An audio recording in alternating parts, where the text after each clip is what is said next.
오늘은 사사기 3장 7절에서 11절 말씀을 통해서 하나님께 쓰임받는 사람이란 제목으로 하나님 말씀을 전하겠습니다.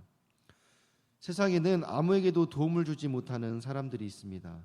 그래서 사람은 누군가로부터 쓰임받는 사람, 쓸모있는 사람이 되어야 행복한 사람입니다. 사람들은 자신의 가정에서도 쓸모있는 자가 될 때 그 가정을 행복하게 만들어 갑니다. 사회에서도 요구하는 존재가 되고 이웃에게도 반드시 필요한 존재가 된다는 것은 참으로 의미 있고 가치 있는 일입니다. 그리고 그것이 또한 자신을 행복하게 만든 일이죠. 그래서인지 하나님께서는 이 구원을 이루어 가시는데 사람들을 사용하십니다. 사실 하나님은 모든 것들을 스스로 하셨고 또 스스로 하실 수 있는 분입니다. 오히려 사람이 함께 일하게 되면 그 일이 더뎌지고 또 방해받을 수 있음에도 하나님께서는 그 일에 우리를 동참시키십니다. 왜냐하면 우리와 함께 하심으로 말미암아 우리가 그 일에 쓰임 받음으로 말미암아 우리의 삶이 더 의미 있고 가치 있게 되어지고 그것이 곧 우리의 참된 행복이기 때문입니다. 그러나 그 일에는 또한 누구나 쓰임 받을 수 있지만은 아무나 쓰임 받는 건 아닙니다. 그렇다면 하나님은 어떤 사람을 사용하실까요? 우리가 오늘 본문의 사사기를 보면서 사사들이 어리석고 미련해 보이긴 했지만은 참 대단한 일들을 많이 했다는 것을 느낍니다. 민족이 멸망당할 위기에서 하나님의 도우심으로 혼자서 많은 군사들을 상대하고 또 혼자서 민족을 구원하기도 하지 않습니까? 그런 사사들을 보게 되면 나는 보잘것없고 능력도 없으니 쓰임받기를 원하지만 주님이 나를 사용하실까 하는 그런 생각이 들기도 합니다. 그러나 사사들이 처음부터 그렇게 대단한 사람들은 아니었습니다. 사사들에게 능력을 주신 이도 하나님이었습니다. 그리고 그들을 부르시고 사용하시기로 결정하시고 모든 것을 이루어 가신 분이 바로 우리 하나님이었습니다. 그들도 우리처럼 연약한 자들이었다는 것을 기억하시기 바랍니다. 이 사사기는 사사들의 사실 영웅 열전이 아니라 우리처럼 연약한 자들을 하나님께서 사용하여 일하셨다라는 하나님의 역사에 대한 기록입니다. 그렇기 때문에 우리들도 하나님 보시기에 합당한 모습만 잘 갖춰진다면은 하나님께 귀하게 쓰임받을 줄 믿습니다. 하나님은 우리를 귀하게 사용하시려고 오늘도 이 자리에 이렇게 우리를 부르신 줄 믿습니다. 그래서 로마서 11장 29절은 바울이 이렇게 말합니다.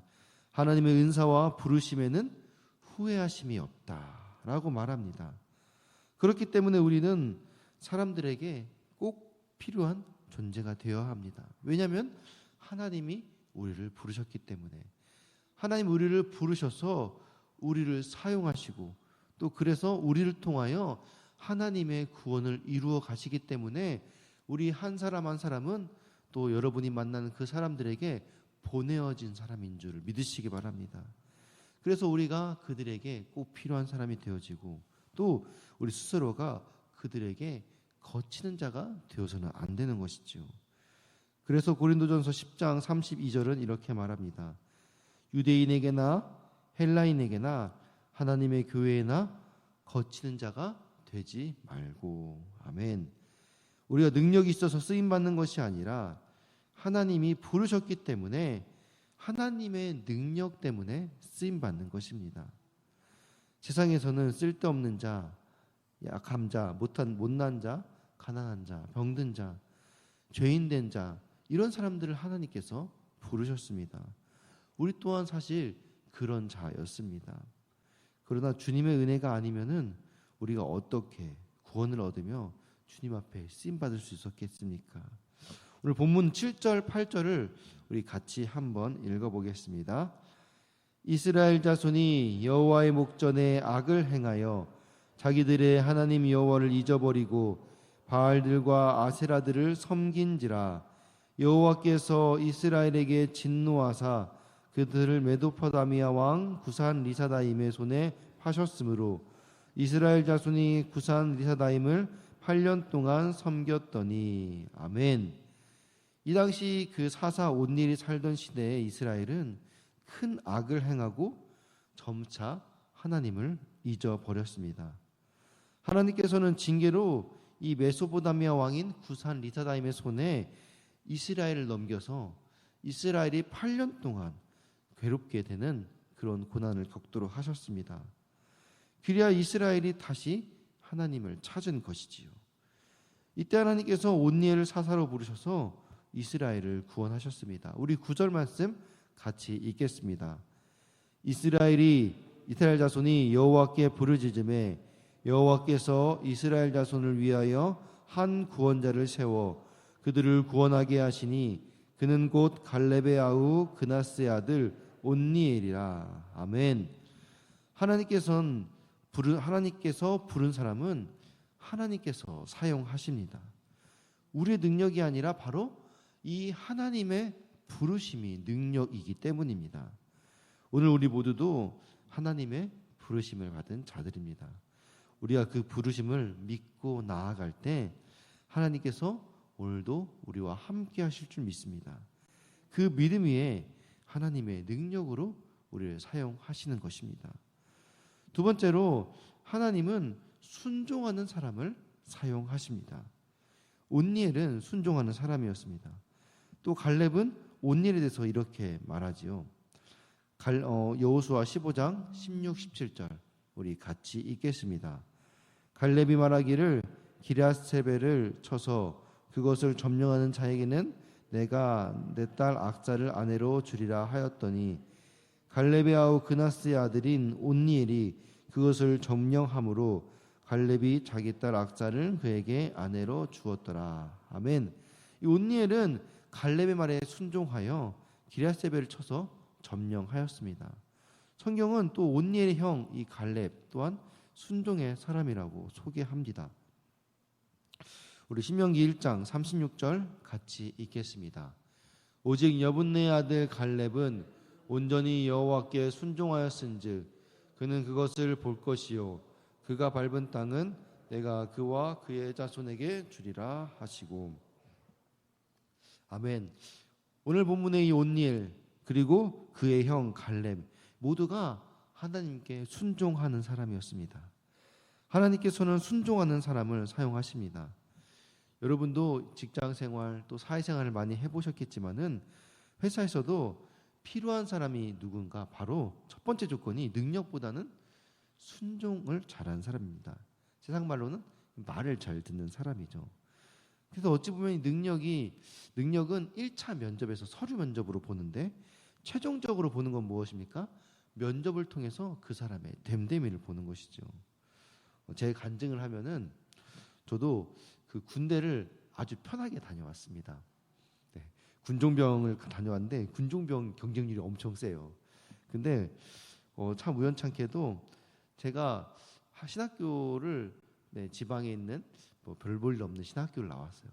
근데 어떻게 서류 면접은 통과했다 치는데 이제 200 몇 명 중에 25명 추려져 갖고 면접을 보게 되었어요. 면접 보러 갔더니 5명씩 들어오라고 하는데 딱 그 학교 어디 나왔냐고 했더니 다 뭐 미국에 있는 뭐 보스턴 대학교, 막 어디 막 대학교, 서울 장신대학교 다 좋은 신학교를 나온 거예요.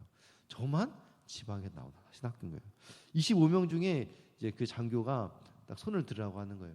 여기서 3번 이상 떨어진 사람 손 들어 했더니 3명 빼고 다 계속해서 이 군종병 시험을 보려고 시험을 본 거예요. 그래서 7번까지 떨어진 사람도 있더라고요. 그래서 그 처음 시험 본 사람이 저밖에 없었어요. 근데 제가 한 번에 합격한 거예요. 깜짝 놀랐어요. 근데 군대 가보니까 왜 저를 쓰신지 알겠더라고요. 똑똑한 사람을 데리고 쓰면은 일이 안 되겠어요. 너무 일이 편하고 할 일이 별로 없으니까 여기서 정말 똑똑한 사람 와가지고 놀려고 하면은 한없이 놀고 요령 피울 수 있겠더라고요. 저는 이제 똑똑하지 못해서 정말 열심히 제가 일을 찾아서 했거든요. 그러니까 이 회사에서도 그렇고 군대에서도 그렇고 어딜 가든지 정말 필요한 사람 누구냐? 순종을 잘하는 사람입니다. 우리의 생각과 판단은 하나님께 쓰임받는데 사실 가장 최악의 능력입니다. 그래서 하나님은 능력 있지만은 불순종한 사울에게 이렇게 말씀하셨습니다. 사무엘상 15장 22절에 사무엘이 이르되 여호와께서 번제와 다른 제사를 그의 목소리를 청종하는 것을 좋아하심 같이 좋아하시겠나이까. 순종의 제사보다 낫고 듣는 것이 순양의 기름보다 나으니. 아멘. 사울은 하나님의 말씀에 온전히 순종하지 않았기 때문에 결국 하나님께 버림받았습니다. 하나님을 따르는 일의 가장 우선순위는 무엇이냐? 바로 순종하는 사람입니다. 베드로는 밤이 맞도록 수고하였어도 잡은 것이 없었습니다. 그때 예수님께서 깊은 데로 가서 그물을 내리라 하셨을 때 베드로는 말씀에 의지하여 그물을 내렸습니다. 그러자 어떤 일이 발생했습니까? 그물이 찢어질 정도로 고기를 잡았습니다. 하나님은 범사에 순종하는 사람을 사용하십니다. 내가 기쁠 때, 마음이 내킬 때, 일이 잘 풀릴 때만 순종하는 것이 아니라 모든 일에 하나님의 말씀을 의지하여 순종하는 사람을 통해서 하나님의 기적을 나타내십니다. 마지막 세 번째, 하나님은 성령의 사람을 사용하십니다. 초대교회가 섬기는 사람을 선출할 때에도 가장 먼저 언급된 것이 바로 성령 충만한 사람이었습니다. 사도행전 6장 2절 3절을 보면은 12사도가 모든 제자를 불러 이르되 우리가 하나님의 말씀을 제쳐놓고 접대를 일삼는 것이 마땅하지 아니하니 형제들아 너희 가운데서 성령과 지혜가 충만하여 칭찬받는 사람 7을 택하라. 우리가 이 일을 그들에게 맡기고. 아멘. 오늘 본문의 온니엘 또한 성령의 사람이었습니다. 우리 10절 말씀 같이 읽겠습니다. 여호와의 영이 그에게 임하였으므로 그가 이스라엘의 사사가 되어 나가서 싸울 때 여호와께서 메소포타미아 왕 구산 리사다임을 그의 손에 넘겨주심에 온니엘의 손이 구산 리사다임을 이기니라. 아멘. 온니엘이 구산 리사다임을 이긴 것은 바로 하나님의 능력을 입었기 때문이었습니다. 성령이 그에게 임하셨기 때문에 라고 말하고 있죠. 사사들은 사실 우리와 같이 평범하고 약점이 많은 자들이었습니다. 그러나 그들이 하나님께 쓰임받을 수 있었던 것은 하나님이 부르셨기 때문에, 하나님이 쓰시고자 하셨기 때문에 그들이 쓰임받을 수 있었습니다. 그리고 그들이 그 부르심에 순종하였기 때문에, 그리고 하나님의 능력으로 성령으로 함께 하셨기 때문에 하나님께서 그들을 사용하셨습니다. 누가의 나라 방에 모인 이들은 예루살렘을 떠나지 말고 약속하신 성령을 기다리라는 말에 순종하였습니다. 순종함으로 성령의 권능을 받고 증인의 삶을 살 수 있었습니다. 사랑하는 성도 여러분, 세상에서도 사람을 쓸 때 어떤 재주나 능력보다는 그가 순종하는 자인가를 따져봅니다. 진실되게 순종하느냐 그렇지 않느냐가 매우 중요한 것이죠. 하나님은 오늘도 겸손하게 순종하는 자를 쓰시려는데 그런 자에게는 능력이 부족하면 하나님이 능력을 부어주십니다. 지혜가 부족하면 깨닫도록 지혜를 부어주십니다. 그러므로 우리가 늘 겸손히 순종하며 하나님의 성령을 구하는 자가 되어야 될 줄을 믿습니다. 오늘도 말씀과 기도로 하나님의 뜻을 깨닫고 성령 충만함으로 성령의 능력을 구하며 승리하는 우리 귀하고 복된 성도님들 되시기를 주님의 이름으로 축원합니다. 아멘. 우리 이 시간 같이 기도하기 원합니다. 이 시간 기도할 때 하나님, 내가 부르심에 순종하는 자 되게 하여 주옵소서. 성령 충만을 오늘도 구하며 말씀과 기도로 승리한 삶 살아가게 하여 주옵소서. 특별히 수능이 28일 남았습니다. 우리 교회 수험생들에게 지혜와 명철을 더하여 주시고 지치지 않는 새해 허락하여 주시고 하나님의 영광을 위해 공부하는 자들 되게 하여 주옵소서. 추수감사 전도축제가 2주 앞으로 남았습니다. 아직도 추수할 영혼들이 많이 남아 있습니다. 그 영혼들에게 복음을 전할 수 있도록 믿음의 담대함 주시고 그들의 마음을 열어주시고 영혼들을 보내주시옵소서. 우리가 그 영혼들을 잘 거둘 수 있는 귀한 교회로 준비되게 하여 주옵소서. 우리 각자의 기도 제목 가지고 사랑하는 주님의 이름 3번 부르고 같이 기도하시겠습니다. 주여 주여 주여